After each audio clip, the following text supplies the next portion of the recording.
वृंदावन बिहारी लाल की जय। करुणामयी सरकार की जय। भक्त वत्सल भगवान की जय। परम मंगलमय भगवत स्वरूप कार्तिक मास की कथा में प्रवेश करते हैं। आज हम आपको 7वां अध्याय जलंधर की उत्पत्ति कि भगवान शिव के अंश से जलंधर की उत्पत्ति हुई है और किस प्रकार शिव जी से प्रकट हुआ है और फिर शिव जी में ही विलीन हुआ है, शिव जी के हाथों मारा गया है।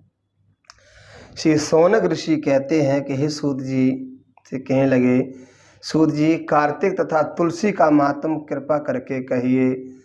तब सूत जी कहने लगे कि हे ऋषियों, जो बात आपने मुझसे पूछी है यही प्रश्न एक बार नारद जी ने राजा पृथु ने नारद जी से किया था। तो नारद जी ने उत्तर दिया, वही कथा मैं आपको सुनाता हूँ।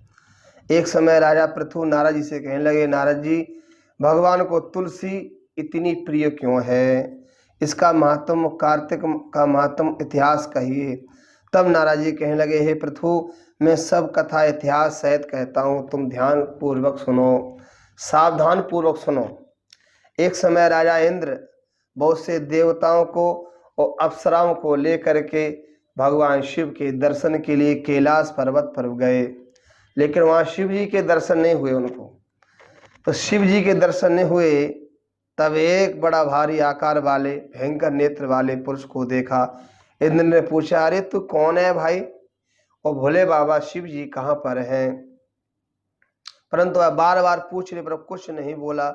उस पुरुष ने कोई उत्तर नहीं दिया। तो इंद्र ने क्रोध में आकर के अपना वज्र उठाया, उसके कंठ पर एक मारा, प्रहार किया, तो उसका कंठ नीला पड़ गया, जिससे उसका कंठ नीला हो गया, परंतु इंद्र का वज्र भी भस्म हो गया। फिर उसकी आंखों में से ऐसी प्रचंड अग्नि निकली कि मानो इंद्र को जला देगी, इंद्र को नहीं पूरे संसार को जला देगी, भस्म कर देगी। ऐसी दशा दे करके बृहस्पति जी ने हाथ जोड़ करके दंडवत करा करके और सिर को झुकाया, भगवान शिव की स्तुति करने लगे, हे देवादिदेव, हे महादेव, आपको मैं स्तुति करता हूँ। हे सबके यज्ञ के फलदाता, एक को फल देने वाले, हे त्रिपुरारी आपको नमस्कार है, ब्राह्मणों की रक्षा करने वाले आपको नमस्कार है। नारद जी कहने लगे कि हे राजा पृथु, इस प्रकार स्तुति करके महादेव जी त्रिलोक को दग्ध करने वाली अग्नि को शांत करने कहने लगे, वर मांगो। मैं आपकी स्तुति से बहुत प्रसन्न हूँ, मैंने इंद्र को भी जीवन दान दिया है, इस कारण आज से तुम्हारा नाम जीव भी है। बृहस्पति कहने लगे, यदि प्रसन्न है तो इंद्र की रक्षा कीजिए और सारे संसार की रक्षा कीजिए, और संसार को जो दाह करने वाली जो अग्नि है जो नेत्रों से निकली है उसको भी शांत कीजिए। तब भगवान शिव ने कहा कि नेत्र से निकली हुई अग्नि वापस नेत्र में नहीं जा सकती है, इसलिए अब मैं इसको दूर फेंक देता हूँ। ये अग्नि को मैं दूर समुद्र में जा करके फेंक देंगे, और फेंक दिया। जहाँ कहाँ फेंका? गंगा सागर में, जहाँ गंगा जी समुद्र में मिलती हैं वहीं जाकर के अग्नि को फेंक दिया समुद्र में। यही समुद्र में जाकर पड़ी और बालक के रूप में होकर के रोने लग गई। रोने का शब्द, इतना भयंकर शब्द सुनाई दिया कि पूरी पृथ्वी कांपने लग गई, सबके कान बहरे हो गए, सातों लोक बहरे हो गए थे। ऐसा आश्चर्य देखकर ब्रह्मा जी वहां पर पहुंचे तो समुद्र की गोद में एक बालक देखा, तो विस्मय से होकर के पूछने लगा, अरे बालक जी किसका बालक है, किसका बालक है, किसका बालक? समुद्र ने बड़े आदर से बालक को ब्रह्मा की गोद में दे दिया। तो ब्रह्मा ने अपनी गोद में जैसे पुत्र को लिया तो कहा कि मेरी पुत्र है, गंगा से उत्पन्न हुआ है, इसलिए जात कर्म आदि संस्कार कराई। फिर बालक ब्रह्मा जी ने अपनी गोद में ले लिया, लेकिन ब्रह्मा जी की दाढ़ी लंबी लंबी थी, तो उस बालक ने क्या किया, ब्रह्मा जी की दाढ़ी पकड़ ली, और दाढ़ी पकड़ के ऐसी पकड़ के मरोड़ी, तो ब्रह्मा जी का छोड़ी तो आंसू निकल आए ब्रह्मा जी की। ये ब्रह्मा के आंसू निकला इसीलिए उनका नाम जलंधर हो गया। ब्रह्मा जी के आंसू निकले इसलिए उसका नाम जलंधर हो गया और युवा हो गया, क्योंकि वह शिव के अंश से उत्पन्न हुआ। इस कारण से शिव के सिवा इसको किसी से मारा नहीं जाएगा। जहाँ से इसकी उत्पत्ति हुई है वहीं इसको विलीन हो जा। ऐसा कहकर ब्रह्मा जी ने शुक्राचार्य जी को बुला करके उसका राज अभिषेक करा करके अंतर ध्यान हो गए। तब समुद्र ने कमल नेमी की कन्या वृंदा के साथ उसका विवाह कर दिया। उसका जलंधर का विवाह किसके साथ हुआ? वृंदा के साथ। परम सुंदरी वृंदा के साथ क्रीड़ा करते हुए जलंधर परम सुख को प्राप्त हुआ। वृंदा पतिव्रता में सर्वश्रेष्ठ थी। जब तक उसके पति आते थे तो उन्हें स्नान के लिए जल देती थी, पार्द अर्ध आचमन देती थी, आप ही पंखा झलती थी, भोजन करा करके स्वयं का प्रसाद पाती थी, अपने पति को नारायण समझकर सदैव उसकी सेवा करती थी। नारद जी कहते हैं कि हे राजा पृथु, जब पतिव्रता स्त्रियों में पतिव्रता स्त्रियों के जो लक्षण हैं, जो पति दुख में दुखी और सुख में सुखी होती है, परदेश जाने पर कृष्ण और पति के मर जाने पर उसके साथ सती हो जाती है, पति के साथ पाप और पुण्य को आधा बांटने वाली स्त्री, पति को पति के मर जाने पर अवश्य सती होना चाहिए। जो स्त्री सती होती है और मनुष्य के शरीर में जितने रोम होते हैं उतनी संख्या भर वर्षों तक अपने पति के साथ स्वर्ग में वास करती है। और जो स्त्री सती होने के लिए जितने कदम शमशान की तरफ जा रखती है, पद पद पर उसे एक ही यज्ञ का फल मिलता है।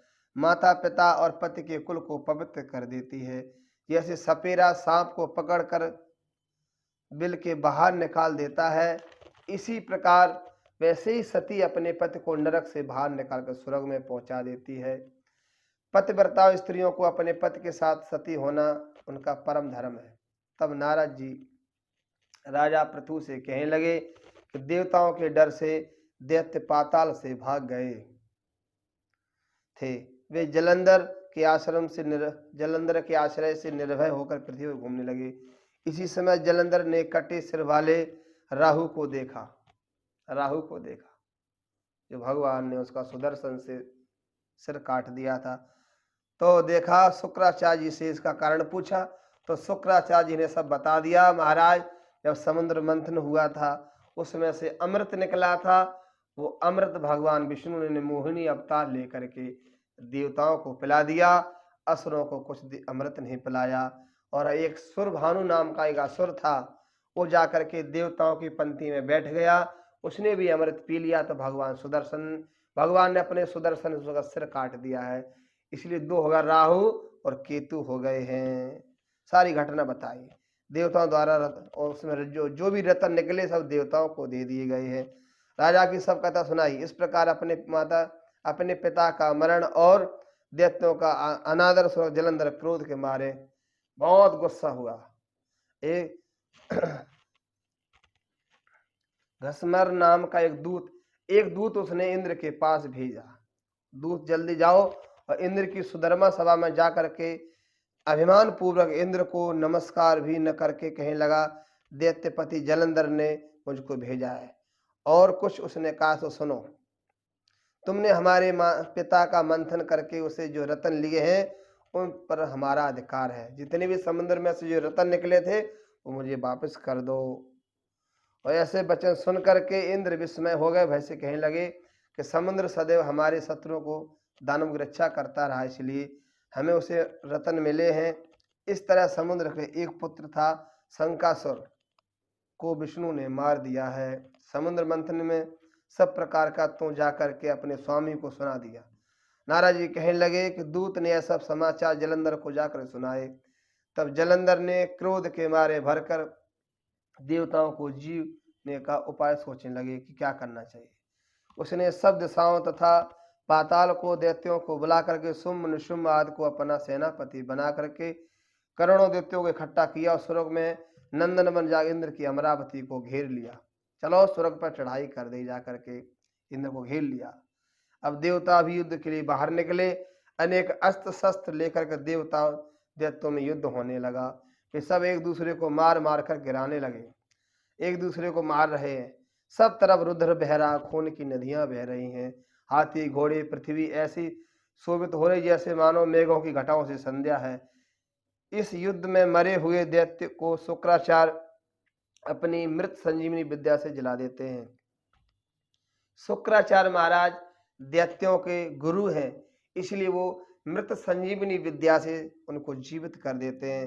इधर बृहस्पति जी देवताओं के गुरु हैं, तो द्रोणाचल पर्वत पर जाकर के औषधि लाते हैं। इधर वो सबको जीवित कर देते हैं। उनकी जीवित होने का कारण जब उसने गुरु शुक्राचार्य से पूछा तो शुक्राचार्य ने द्रोणाचार्य पर्वत से बृहस्पति को दिव्य औषधि वार्ता सुनाई। तब जलंधर ने आदेश दिया कि पूरे द्रोणाचल पर्वत को उठा करके समुद्र में फेंक दो, तो फिर औषधि मिलेगी नहीं, तो देवता फिर जीवित नहीं होंगे। तो इसी प्रकार से उठा करके द्रोणाचल पर्वत उठा लिया है और लिया करके समुद्र में फेंक दिया। फिर संग्राम होने लगा। देवताओं के मरने पर जब बृहस्पति गए औषधि लेने, तो वहाँ द्रोणाचल पर्वत भी नहीं मिला। अब क्या करें? तो देवता बेचारे घबराए, हाहा कर करके सब घबरा करके वहां से अमरावती को छोड़ करके सब भाग गए। सब भाग गए। देवताओं यहाँ से जल्दी भाग जाओ, नहीं तो दैत्य शंकर के अंश से उत्पन्न हुआ किसी को नहीं छोड़ेगा, सबको मार दे। ऐसी बात सुनकर भय के मारे सब देवता दिशाओं की तरफ भागे। जलंधर दैत्य ने जीत के नगाड़े बजाते हुए अमरावती में प्रवेश किया। सब देवता डर के मारे सुमेरु पर्वत की कंदराओं में जाकर के छिप गए। देवताओं को भागा हुआ देख करके जलंधर ने इंद्र आदि देवताओं का भी अधिकार शुम्भ को दैत्यों को सौंप करके अन्य देवताओं का पीछा करने के लिए सुमेरु पर्वत की तरफ गया। इंद्र आदि सब देवता जलंधर के फिर आते देख करके भय के मारे बेचारे भगवान विष्णु के पास गए। देवता कहने लगे, हे मत्स्य कच्छ आदि अनेक रूप धारण करने वाले, भक्तों को दुख नाश करने वाले, हे सृष्टि के पालन और नाश करने वाले, शंख चक्र गदा धारण करने वाले, मैं आपको नमस्कार करता हूँ। हे लक्ष्मी के पति, मैं आपको नमस्कार करता हूँ। देवता ने बहुत भगवान की स्तुति करी। हे पीताम्बर को धारण करने वाले, हे शरणागतों के रक्षक, आपको मैं बार बार नमस्कार करता हूँ। जलंधर देश से दुखित देवताओं के संताप को हरने वाले, सूर्य चंद्रमा दो नेत्र वाले, आपको मैं नमस्कार करता हूँ। श्री नारद जी कहने लगे कि राजा पृथु, जो कोई भगवान की संकट नाश स्तुति को पढ़ता है उसके सब संकट नाश हो जाते हैं। ऐसी सुनकर भगवान विष्णु देवताओं को दुखी देख करके शीघ्र उठकर गरुड़ पर सवार होकर के देवताओं के साथ चल दिए। लक्ष्मी मैया ने पूछा, प्रभु कहाँ जा रहे हो? अभी कहाँ जा रहे हो?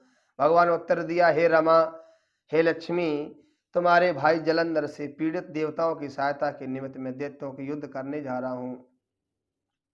लक्ष्मी जी कहने लगी, भगवान, मैं आपकी परम प्रिया हूँ, आप मेरे स्वामी हो, आप मेरे भाई को क्यों मारोगे? भगवान कहने लगे कि शंकर से उत्पन्न और ब्रह्मा के वचन से जलंधर को हम नहीं मारेंगे। ऐसा कहकर शंख चक्र गदा और खड़ग लेकर जलंधर के सन्मुख युद्ध करने लगे। भगवान चले। जिस समय भगवान युद्ध क्षेत्र में युद्ध करने लगे तो बहुत से जितने भी दैत्य थे गरुड़ जी के पंखों से ही मर गए। और पवन से पीड़ित दैत्यों को देख करके जलंधर अत्यंत क्रोध में भगवान विष्णु के सन्मुख आया। फिर भगवान विष्णु तथा जलंधर का घोर संग्राम हुआ। आकाश मेघों की तरह बाणों से ढक गया। भगवान ने जलंधर के ध्वजा, छत्र, धनुष, घोड़े सबको एक बाण से ही काट दिया। जलंधर ने भी गदा से गरुड़ के मस्तक पर एक गदा मारी तो गरुड़ जी को मूर्छित होकर दिया। भगवान ने उसकी गदा को तलवार से काट दिया। तब जलंधर ने भगवान की छाती में एक मुक्का मारा और फिर दोनों मल्ल युद्ध होने लगा। आज भगवान में मल्ल युद्ध हो रहा है। इस युद्ध से सारा ब्रह्मांड कंपायमान हो गया। तब भगवान विष्णु ने कहा, हे दैत्यराज, हमारा युद्ध ठीक नहीं है, क्योंकि तुम लक्ष्मी के भाई हो, तुम हमारे साले लगते हो, इसलिए तुमको मारेंगे नहीं, तुम वर मांग लो, वह भी मैं तुम्हें दूंगा। तब जलंधर ने कहा, भगवान, यदि आप प्रसन्न हैं तो मुझे यह वरदान दीजिए कि आप मेरी बहन लक्ष्मी के और अपने गणों के सहित मेरे घर में निवास करो, ऐसा ही होगा। यह कहकर भगवान लक्ष्मी के सहित जलंधर नगर में चले गए। तब जलंधर ने देवताओं ने स्थान पर हर जगह दैत्यों को नित कर दिया तथा देव, यक्ष, किन्नर, गंधर्वाद के पास जो भी रतन थे सब के सब बस कर लिए। पाताल में निशुम्भ को शासन भेज दिया। उसने शेष आदि नागों को बस में कर लिया था। इस प्रकार से देव, यक्ष, किन्नर, गंधर्व, मन सबको अपनी प्रजा बना करके सबका राज करने लगा और पालन करने लगा। त्रिलोकी का राज करने लगा। नारद जी कहने लगे कि हे राजा पृथु, एक समय भगवान के दर्शन तथा जलंधर की राजलक्ष्मी देखने के लिए मैं स्वयं जलंधरपुर में चला गया था, वहां देखने गया। अब कल आपको मैं 8वें अध्याय की कथा श्रवण कराऊंगा। वृंदावन बिहारी लाल की जय।